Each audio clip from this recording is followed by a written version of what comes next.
Hello, today is January 18th, 2026, and I'm Terry, a tad exhausted from almost a year of Trump's second term. Yes, multiple Minnesota unions and community groups and faith leaders have called for a general strike and economic shutdown on Friday, January 23rd, 2026, to protest ICE actions, particularly the killing of Renee Good, demanding ICE leave Minnesota, accountability for Ross, the agent, and an end to federal funding for ICE. Major unions like the SEIU, Local 26, ATU, and St. Paul Federation of Educators support the call for residents to not work, shop, or go to school, with rallies planned in downtown Minneapolis. I am seeing this as one of the last great pushes to remove the monsters in charge of our oligarchy to suppress everyone. You may not see yourself as a worker, but if you have complained about the condition you find yourself in now, perhaps it is the price of gas or the loss of privacy or the lack of personal time, honor the general strike. The general strike is how we rein in our government and the tech bros like Elon. I am exhausted by this economy. I am tired of losing my rights and security. I am tired of a putrid leader exerting his control over every American who does most of the living, producing, and creating in my beautiful country.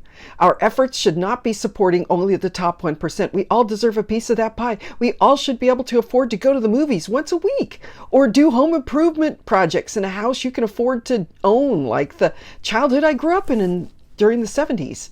If you can, close up your business on January 23rd. Do it for Minnesota or Renee or Kilmar or Portland Frogs. Do it for our beautiful country and our patriotism and rule of law. Love of rule of law. Ugh. Convince everyone you know to honor the strike. I started pushing for the general strike last year and thought by the summer angry Americans would erupt in general strikes. Well, we have a link to Jane Converse's general strike explainer where she says, "We refuse to participate in a system that takes our taxes, time, and energy, but gives us less and less in return. If you won't represent us, we won't keep running your machine." We also have a link from August talking about the infrastructure of the resistance, general strike info, and more links and hashtags to help in nonviolently resisting fascism. I was in March.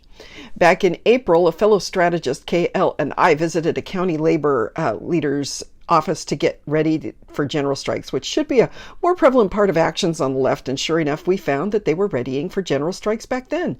My cohort had even been to an event last night. This was back in April, where she was given a songbook with solidarity on the cover to sing along with others. Chants, music, and even silence are about to become a major part of the movement, and they honestly have. Please share and subscribe. The links are on my Substack and should be on this video's lower half as well. Thank you.